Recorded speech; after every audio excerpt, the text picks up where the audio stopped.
Donc une fois que je crée la page, je peux aller sur Settings et j'ai Page Setup, paramètres de la page ou configuration de la page en français, configuration de la page. Alors rappelez-vous de cet endroit-là, c'est ici où je peux continuer la configuration. Donc le nom exact si j'ai envie de le changer ou autre, hein, mais il va falloir avoir un username. Alors le username c'est quoi? C'est lorsque je vois des pages de recettes, il va pas, il faudra pas que Facebook me donne juste un numéro, d'accord, ou un ID, mais il va falloir que je précise que mon nom c'est Mom's Favorite Recipes et je verrai très bien. Non, not available, USA. Très très bien. Donc je le réserve. Save changes. Alors juste pour vous dire, donc je vais devoir de mon mot de passe. Non, je vais le rajouter plus tard.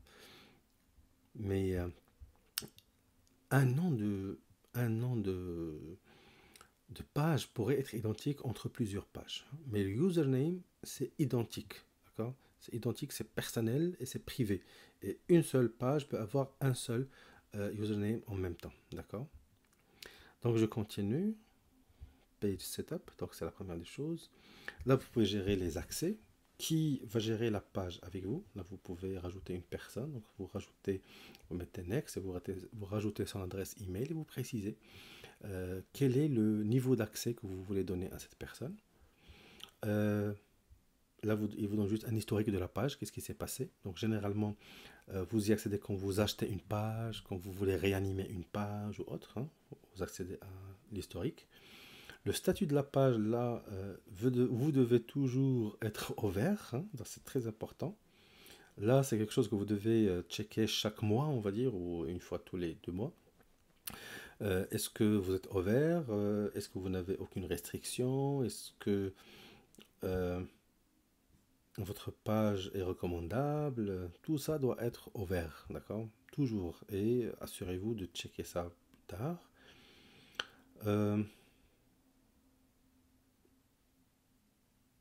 Je pense que c'est tout par rapport à ce volet-là.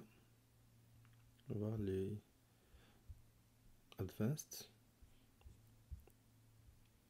Très bien, donc c'est tout par rapport à ce volet-là.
Très bien, donc une fois nous précisons, on va dire, euh, le setup de la page, la configuration de la page, nous pouvons rajouter quelque chose qui est important, c'est les followers et le contenu public. Et donc, qui peut devenir follower? Donc, c'est public. Hein. Qui peut voir mes followers? Est-ce que tout le monde peut voir mes followers ou pas? Vous pouvez choisir de ne pas les montrer aux autres, pour commencer.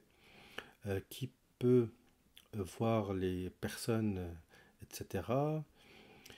Qui peut commenter la page, et ainsi de suite. D'accord? Tout ça, vous pouvez le changer plus tard. Mais ce qui m'intéresse maintenant, c'est les pays, d'accord, est-ce que ma page est visible partout? Est-ce que tout le monde peut voir ma page? Alors ici, je peux mettre United States et c'est tout, par exemple. Et je clique sur Show only to certain countries. Ça veut dire montrer la page uniquement aux gens qui habitent ou qui ont la localisation aux États-Unis. Ça veut dire que si des gens se connectent à partir du Maroc, ils ne peuvent pas voir ma page. Canada ne peuvent pas voir ma page. En Europe ne peuvent pas voir ma page. Comme ça, ma page sera ciblée uniquement aux gens des États-Unis. C'est eux et eux seuls qui peuvent voir ma page. Et donc, ça va augmenter on va dire, la chance que Facebook recommande les contenus de ma page davantage à ces gens-là. Et donc, je clique sur Save. Moi, je peux rajouter aussi Canada. Canada francophone, parfois, c'est pareil. Parce qu'il y a beaucoup de gens qui se déplacent entre les deux. Et je clique sur Save. Très bien. Et là, je peux aussi faire des restrictions d'âge. Ça veut dire, je ne veux que les gens qui ont 21 ans et plus. Comme ça, les jeunes ne voient pas ma page parce que moi, je veux réorienter, rediriger tout le monde vers mon site web pour que des gens puissent préparer ça, préparer les recettes chez eux. Et donc, je fais cette restriction aussi. Très bien. Comme ça, j'ai un ensemble d'éléments qui sont bons, hein, et je peux aussi, à partir de là, paramétrer le paiement. Hein. Donc, paramétrer le paiement. Donc, pour cela, je clique sur Add Payments. Comme ça m'orientera vers mon compte publicitaire. Et donc, je vais pouvoir éditer l'ensemble de ces éléments-là par rapport au profil de paiement. Est-ce que c'est bon? Est-ce que c'est pas bon? Très bien. Donc, je pense que c'est tout par rapport... Stop. Très bien. Donc, je pense que c'est tout par rapport à la création et à la conception de pages d'une manière, on va dire, élémentaire. Et donc, on va pouvoir poster. D'accord. Pour poster, donc, je clique sur la page elle-même. D'accord. Soit je peux créer des posts directement à partir d'ici. Hein. Donc, j'écris le texte, le hashtag, et je peux coller une image sans pour autant l'importer et rajouter une localisation de temps à autre, comme j'avais dit, pour cibler les gens qui sont dans le voisinage. Ou alors, je clique sur Meta Business Suite, ici, en bas, qui me donnera accès aux outils beaucoup plus professionnels, les statistiques, etc. Et j'ai ici le planner. Donc, je clique sur Planner. Si vous avez du mal avec ça, vous pouvez toujours switcher la langue de votre page en français pour vous identifier, pour vous repérer aussi, mais aussi pour que vous soyez à l'aise. Mais à terme, pensez switcher à l'anglais si vous visez un public anglophone. Mais si votre cible elle est francophone dès le départ, il n'y aura pas de souci. Donc là, c'est le planner. Donc je clique n'importe où ici et je peux planifier donc qui c'est ma page. Je peux connecter un compte Instagram, d'accord, par la suite. Hein, je connecte un compte Instagram et donc si je publie, je peux publier aux deux à la fois. Mais faites attention, la publication sur Instagram, pour la publication, il ne faut pas dépasser 5 posts par jour, d'accord. Sinon, vous serez considéré comme un spammer. Et Instagram, généralement, il préfère le format des Reels. Alors que Facebook, c'est bien de choisir soit le format des photos, soit le format des Reels, mais pas les deux à la fois. Okay. C'est ce que beaucoup de personnes recommandent. Et donc ici, je peux rajouter une photo, une vidéo à partir de ce que j'ai ici. J'écris le texte en entier, quand vous voulez, avec le hashtag compagnie et les emojis. Les emojis sont là. Je peux aussi rajouter la collection si je veux ici. Et je peux rajouter le fait de recevoir des messages, ça veut dire les gens qui voient ce qu'ils peuvent cliquer pour m'envoyer un message direct. Dans le blogging, les gens n'envoient pas beaucoup de messages ni WhatsApp, d'accord? Ou alors du A/B testing, ou alors d'autres éléments. Donc je peux aussi intégrer un commentaire.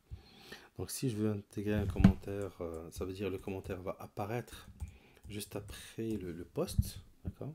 Il va apparaître juste après le post. Voilà le hashtag si je veux. Donc je peux avoir des hashtags. Avec le temps, vous aurez des hashtags et vous allez sélectionner des hashtags qui sont populaires. Il va falloir intégrer aussi des hashtags liés à votre page et à votre topic. Hein, donc les trois. Hashtag populaire, hashtag lié à la page, hashtag peut-être lié à la localisation et hashtag lié à votre post. D'accord. Donc généralement, ce qui est conseillé, c'est 5 hashtags à la fois. Pas plus de 5 hashtags. D'accord. Très bien. Et donc là, je clique sur Schedule, set date and time. Et là, je précise, je veux publier quand et à quelle heure. Avec le temps, Facebook va me proposer les temps les plus actifs en fonction de l'interaction de mon public. Et une fois tout est OK, donc je clique sur Schedule. Donc, une fois je clique sur Planifier ou Schedule, bien sûr, ils vont me proposer de planifier un autre post. Je dis peut-être plus tard. Donc voilà mon post. Donc une fois j'ai mon post ici, donc je peux le déplacer, d'accord, si je veux. Hein. Donc une fois je le schedule, donc une fois là, donc je propose par exemple le 17, reschedule, donc voilà. En principe, il va changer d'endroit. Voilà, il a changé d'endroit. Ou alors, bouton droit ici. Pardon, je clique là-dessus d'abord. Voilà, j'ai les trois. Et je peux cliquer sur rééchelonner ou reschedule. Ou alors duplicate post. Ou alors éditer le post si je veux. Sinon, je l'envoie au draft pour le republier plus tard. Sinon, de l'éliminer carrément. D'accord. Et donc, une autre astuce, si je suis dans un autre jour, donc je clique sur un autre jour et il commencerait par me proposer la date et l'heure d'abord pour gagner quelques secondes. Donc je précise ça et puis je vais pour la proposition du texte et de la photo ou de la vidéo que je veux. Donc une fois que je fais cela, tout est OK. Mon calendrier éditorial commence à être conçu, donc celui-là n'est pas bon, donc je le supprime et je peux commencer mon calendrier de publication. Donc les publications au départ, vous n'aurez pas de visite, hein, vous n'aurez aucune visite au départ parce que vous n'avez pas de followers. Vous demanderez à des amis de rejoindre votre page. Sinon, vous pouvez, on va dire, avec votre profil ou avec un autre profil, intégrer des groupes Facebook qui sont libres d'accès et qui acceptent la participation de tout le monde. Faites attention à cela.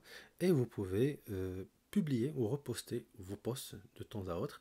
Comme ça, vous augmentez la portée de vos posts et vous aurez une idée sur les posts qui auraient de l'interaction et des posts qui n'auraient pas de l'interaction. Généralement, il va falloir une stratégie de publication bien mûre, mais une publication sans followers, d'une manière générale, elle n'aura pas un impact. Mais ce que les gens recommandent, c'est de commencer par beaucoup de publications au début. Comme ça, vous pouvez avoir, Facebook à terme, après on va dire une vingtaine de jours de publications, Facebook pourrait commencer à recommander vos publications, même si vous n'avez pas beaucoup de followers, d'accord? Il va commencer à recommander, donc vous pouvez avoir on va dire un reach, ça veut dire une portée, même si vous n'avez que 10 followers ou 15 followers, il peut l'afficher à 100 personnes, 150, 200, mais grosso modo, vous n'allez pas atteindre plus que cela dans le premier mois ou les 2 premiers mois, tant que vous n'avez pas au moins, on va dire, 2000, 3000 ou 4000 followers. Dans ce cas, comme j'avais dit au départ, il va falloir payer des publicités de recrutement de fans avec un petit budget, mais ça reste beaucoup plus pertinent que de faire des posts et les booster. Hein. Le boost des posts, d'une manière générale, on ne le recommande pas beaucoup au départ parce que vous ne savez pas qu'est-ce que vous faites et vous n'avez pas encore une idée claire sur votre audience et donc vous ne savez pas qu'est-ce qui est pertinent et qu'est-ce qui ne l'est pas. Très bien, donc c'est de cette manière qu'on fait pour la publication. Après, vous préparez vos photos, vous préparez les textes, vous préparez les hashtags et vous faites du copier-coller ici pour tous les postes, et après vous gérez, on va dire, vous gérez d'une manière générale ce qui se passe, hein. Je montre un peu un exemple.